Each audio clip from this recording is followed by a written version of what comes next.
गौतम बुद्ध के हजारों शिष्य थे। जब भी उनका कोई शिष्य बुद्धत्व को प्राप्त हो जाता तो वे उसे ज्ञान के प्रचार प्रसार के लिए किसी एक दिशा में भेजते। बुद्ध का एक शिष्य 6 वर्षों से बुद्ध के सानिध्य में था। एक दिन वह बुद्ध के पास आकर कहने लगा, हे बुद्ध, मुझे आपके पास 6 वर्षों से भी अधिक समय हो गया है। इस बीच आपके पास बहुत सारे शिष्य आए जिन्हें आपने ज्ञान के प्रचार प्रसार के लिए अलग अलग दिशाओं में भेजा, लेकिन बुद्धत्व कोई ऐसी घटना नहीं है कि जो घटे और व्यक्ति को स्वयं ही पता न चले। बुद्धत्व तो एक ऐसी घटना है कि जब वह घटती है तो ये प्रकृति भी उसकी गवाही देती है। और वैसे भी ये तो तुम्हें खुद समझना होगा, किसी दूसरे से तुम इस प्रश्न के उत्तर की आशा कैसे रख सकते हो? वह शिष्य कहता है, तथागत, इन 6 सालों में आपने मुझे जो भी उपदेश दिया मुझे वह सब याद है। आप मुझसे कुछ भी पूछ सकते हैं, मैं आपके हर प्रश्न का उत्तर देने में सक्षम हूँ। कृपा कर मुझे एक बार अवसर दें, मैं किसी भी दिशा में जाकर लोगों की समस्याओं को हल कर सकता हूँ। बुद्ध कहते हैं, ज्ञान की बातों को याद रखने से कुछ नहीं होगा जब तक कि तुम उसे अपने आचरण में ना उतारो। तब तक किसी दूसरे से यह कहना कि वह उस बात को अपने आचरण में ले आए केवल अहंकार की निशानी है, क्योंकि किसी दूसरे को कुछ सिखाने से हमें लगता है कि हम ज्यादा ज्ञानी हैं, हम ज्यादा बड़े हैं, और ये बड़े होने का झूठा अनुभव ही अहंकार का कारण है। जो भी हो, आप मुझ पर एक बार विश्वास करें और मुझे जाने दें, शिष्य ने कहा। बुद्ध कहते हैं, अभी तुम तैयार नहीं हो। जब तुम तैयार हो जाओगे तो मैं स्वयं तुम्हें जाने को कहूंगा। वह शिष्य फिर कहता है, बुद्ध, कृपा कर मुझे एक बार अवसर दीजिए, मैं साबित कर दूंगा कि मैं धर्म का प्रचार प्रसार कर सकता हूं।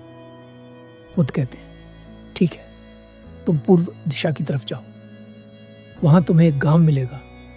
वहां से तुम्हें भिक्षा मांगकर लानी है और लोगों की समस्याओं को दूर करना है। कल सवेरे तुम उस गांव में जाना और शाम को आकर मुझे बताना कि तुमने कैसे लोगों की समस्याओं को दूर किया।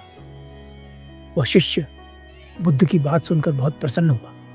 वह पूरी रात अपने ज्ञान को दोहराता रहा और अपने मन ही मन सोचता रहा कि कैसे वह अपने ज्ञान को लोगों में बांटेगा। उसे लग रहा था कि वह लोगों के साथ साथ बुद्ध को भी अपने ज्ञान से अचंभित कर देगा। अगले दिन सुबह जल्दी उठकर वह गांव पहुंचता है। गांव पहुंचकर लोगों से मिलने के बाद जब वह भिक्षु बुद्ध के पास वापस आता है तो बुद्ध देखते हैं कि उस भिक्षु के माथे पर चोट लगी थी। बुद्ध उस चोट पर पट्टी बांधते हैं और पूछते हैं, तुम्हें यह चोट कैसे लगी? वह शिष्य कहता है, बुद्ध, वहां के लोग बहुत बुरे हैं, उनके भीतर बिल्कुल भी बुद्धि नहीं है। मैं वहां भिक्षा लेने गया, लेकिन उन्होंने मुझे भिक्षा की बजाय गालियां दी। एक व्यक्ति ने भिक्षा दी भी तो नीचे फेंक कर और मुझसे कहा कि इसे उठा लो। मैंने उन्हें समझाने की कोशिश की, लेकिन उन्होंने मेरी एक ना सुनी और उल्टा मेरे साथ मारपीट भी की, जिससे मुझे चोट लग गई। बुद्ध, कृपा कर आप मुझे दूसरी जगह भेजें। बुद्ध पूछते हैं, अगर वहां भी तुम्हें ऐसे ही लोग मिल गए तो तुम क्या करोगे? वह शिष्य कहता है, बुद्ध, ऐसे लोग अज्ञानी होते हैं, इन्हें ज्ञान नहीं दिया जा सकता। बुद्ध कहते हैं, वे लोग अज्ञानी नहीं बल्कि ज्ञानी ही हैं। उनके पास बहुत ज्ञान है, लेकिन वह ज्ञान उनके खुद का है। अब अगर तुम किसी दूसरे की धारणा या ज्ञान को चोट पहुंचाओगे तो बुद्ध, ऐसे लोगों को कैसे समझाया जाए? शिष्य पूछता है। बुद्ध उस शिष्य से कहते हैं, अभी तुम थक गए हो, अपनी कुटिया में जाकर आराम करो। इस प्रश्न का उत्तर मैं तुम्हें कल शाम को दूंगा। अगले दिन शाम को वह शिष्य अपने प्रश्न का उत्तर जानने के लिए बुद्ध के पास आता है और देखता है कि बुद्ध के पास एक और शिष्य बैठा है जिसके हाथ में चोट लगी है। बुद्ध उस शिष्य के हाथ में पट्टी बांधते हैं और उससे पूछते हैं, तुम्हें यह चोट कैसे लगी? वह शिष्य कहता है, आपने मुझसे पूर्व के एक गांव में जाने को कहा था, वहीं पर मुझे ये चोट लगी थी। बुद्ध उस शिष्य से पूछते हैं, वहां पर तुम्हारे साथ क्या हुआ था?